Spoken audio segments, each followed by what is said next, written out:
Hello everyone, I'm Steve Savant, syndicated financial columnist and money-colored commentator. On today's show, Income for Life, part 4 in our series on retirement tips for seniors with registered financial consultant and investment advisor representative, Ted Meyer. Welcome to the fourth segment, Ted. It's always good to be here with you, Steve. Hey, you know what I'm into? I'm into, as I get older, and one day I was 26, now I'm 66. I'm like, what happened? A whole generation Time goes faster. It just goes by. It certainly does. And I can just tell from my millennial audience, especially if you have heard me talk about other things that you should be doing, don't follow us, don't do your parents' retirement. I say there's a whole better way to do it. But if you're watching us today and you're saying, Steve, what is this whole thing about guaranteed income? I'm telling you right now, not only the happy factor that we talked about in the last segment, but this is all math and science. I have sold, until last year, I sold securities all my life. I love securities. I have securities in my portfolio. I think we all do. But I have to have guaranteed income. And just the last segment, we talked about I'm going to have guaranteed obligations. I'm going to have some discretionary monies I like to do for vacations and so forth. I have to have that matched up. I have to match that up with guaranteed income. Now, Social Security can be part of that. Yeah, just part of it. But let's talk about the other part, because generally speaking, every seminar that I've done in the email traffic I get off the show completely tells me, well, I tried to do the budget, like you said, Steve, and I'll send you, by the way, if you said, I've never done it, remember, 40% of boomers have never done a budget ever. Right. So if you want to send that, I'll send it to you. Just write me, steve@lifesizesolutions.com, and I'll send you the budget that we use in the seminars. But every time I do the budget, Ted, I take the Social Security off and I'm still short. Everybody's short. All right, so I want to be able to take care of myself and my spouse. For life. For life. Now, every time I mention this, everybody chuckles. The last segment, I said, hey, Jean Clement lived to 122. Everybody goes, well, that was an outlier.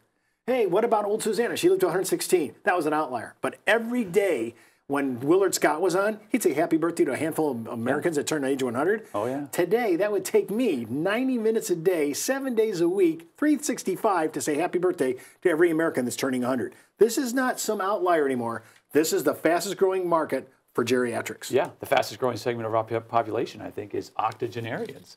So those people 80 and older are Did you say octogenarians or oxygenarians? Okay, it is. Yeah. We're going to live longer, no doubt about it. And so in an earlier segment, we talked about this income for life piece, and we really talked about the type of advisor you have on this stuff, because I'm both an investment advisor and I'm life insurance licensed. So I can do things like income for life. And it's funny when you sit down with folks, they don't take into account the income that they have coming in. They just sit there and start talking about withdrawals. I'm going to start taking money out of this stuff. But the reality, and what math and science teaches us, and what all the research papers out there tell us, is that the keys to a happy retirement, it's plain and simple. It's guaranteed income for life. And like you said, so folks get down there, and you can do this at home. You can sit down and write down your Social Security payment that you get every single month for you and your spouse. You can write down, if you're fortunate enough to have a pension, write down your pension income. That's your guaranteed sources for 99% of Americans out there. And then write down what your expenses are. And if you're short, that's the amount of money that we dip into your account every single month to pull out. The key to this whole puzzle is to take whatever we're short and find a way to get that check to be guaranteed to you every single month for not only the rest of your life, but for both lives, yours and your spouse's. That is the key to a happy retirement, plain and simple. I think you need to partition your entire portfolio. One is based on income, the other is based on growth. I don't see how you can try to serve both masters. You really need to segregate your portfolio. Ted, I know you like this. I know you do this. Now, there's some ideas here. We have single premium immediate annuities. Yep. We have deferred income annuities. We even have some variable annuities, depending upon which one it is, if I'm going to be happy about it. And then we have index annuities that both of those have income riders. Right. So talk to me a little bit about what am I getting in each one? Hey, I got SPIAs, I got DIAs, deferred income, variable, and index annuity. Those are the ones that are out there. What's the key word in all of those? Annuity. Annuity. An annuity. Your Social Security is an annuity payment. You set that up with your employer when you're working. Your pension is an annuity. Your RMD, for lack of a better word, could be looked at as almost an annuity. It's not guaranteed, but it's a check I get every single year I got to take out. You're saying the actuarial science is the same. It's an annuity. Yeah. So that's what we're talking about here. So on the annuity side of it, there are a variety of them out there. And they all come with different fees, different costs, during loads, everything. The easiest, and probably the two we use the most in our practice, are SPIAs and DIAs. Those are called a single premium immediate annuity. This is the SPIA, and the DIA is deferred income annuity. This is where you just go to an insurance company, because they're the ones that provide these guarantees.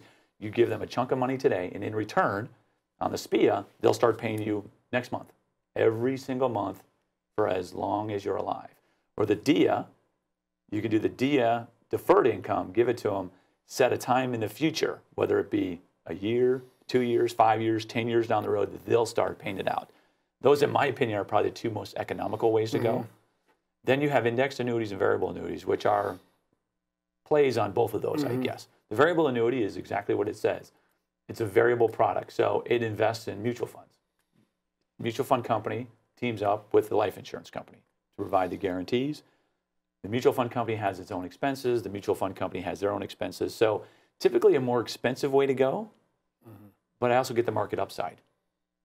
But I also get the market downside on that as well. So the variable annuity, we don't use it very much, only because of the cost inside of it. And when people start thinking about annuities, typically what they're really saying is, I want something that's safe or safer than what they're currently doing. So the variable is right for a few people out there, but not for everybody. The index annuity is kind of a nice blend between the two, between the DIAs and SPIAs, and the VA, the variable annuity, is the indexed annuity. I can go up with the market if it does well. I don't go down with it. So, you know, a very common scenario on that is, let's say I get 5% on the upside, I can get 5%. Market goes up 10, I only get 5. But if the market goes down, I don't lose a dime. Then they've got these income riders on there. So that's a nice piece. And these income riders will then pay you out an amount every single month for the rest of your life. Now, I was looking at, you know, the differences. And by the way, I cannot believe the government did this. You know, this is the US of A. The government came in and said, you know what, we really need to have people think about living longer, and we are probably hurting their ability to live longer because we're demanding them to take out their required minimum distributions at 70.5. So they invented a thing called qualified longevity annuity contract. Remember, this is not the insurance company. The United States government came up with this so that you could forestall 25% of your qualified plan, you and your wife, can't exceed $125,000 each, and you could send that off into the future. How far into the future? Age 85. Now, Correct. You can only use, think about this, this is the government. I can't use a mutual fund. I can't use an ETF. I can't use a variable product. I can't use index. I can't even use a conservative single premium annuity. It must be a DIA, a deferred income annuity. Now, for our upper middle class people, this could be a play with the deferred income annuity. That alone is the only game in town, and you're reducing your taxes and your RMDs and your Social Security benefit. That's a huge point to bring up. I sit down with quite a few folks that don't want to take out their RMD. They don't need it. They are fortunate. They've got other things. But the government at 70.5, again, requires everyone to do it. This QLAC allows them to defer taking taxes on up to $125,000 of their IRA money until they're 85. Right. That's a home run right there. It's huge. It defers taxes on a bunch of other things, too, from Social Security, income, down the road. Think about it. If you're reducing your wife and yourself, that's $250,000. Yep. You're sending it off to the future. That's going to lower my RMDs. Yes. Whenever I pay taxes on ordinary income tax, now I lower. Many people that do this, sometimes they'll do it simply because they're lowering their Tier 2 Social Security taxation down to Tier 1. Some of them, Tier 1, down to none. 0. See, that's the goal. Tax management, and this is just another play. And again, shocker, the government came up with this. Yes. I mean, I'm kind of stunned, actually. So those are our choices. Now remember, and I just want to comment on this. Let's say we're ready to pull the trigger. Maybe you've had a deferred annuity. Maybe it's been an index annuity. Yep. And you're saying, hey, I got a guaranteed 6% payout, Steve. I already paid for the 1% all those years. And they're out there, and they've been around for over a decade now, so I know I'm addressing the truth here. But before you ever trigger any annuity, always have people like Ted. They'll go out and they're going to quote the single premium rate, the deferred income rate, and they're going to look at what you have, which is your indexed income rate. Shockingly, 2/3 of the time, the first two pay more. Yes, so you have to think this through. Don't pull the trigger. And if you're sitting there going, Steve, I don't have a real registered rep that can understand this, but I do have an annuity from an insurance guy. Do not trigger the income until you have seen people like Ted who are fully licensed who can do this, because I'm telling you, you're going to leave money on the table. Every time. Yeah, that's exactly what happens. The SPIAs and DIAs pay out more than the index and variables. Yeah, about 2/3 of the time. I should say 2/3 because there's reasons why you keep it. But just keep in mind, be cautious about how you're pulling your trigger. Don't forget to watch our next segment on Your Retirement Account is an Illusion, Part 5 in our series on retirement tips for seniors. And keep in mind, before moving forward with any of the ideas on the show, always check with your tax consultant, legal counsel, or your financial advisor. You've been on Steve Savant's Money. Been made money.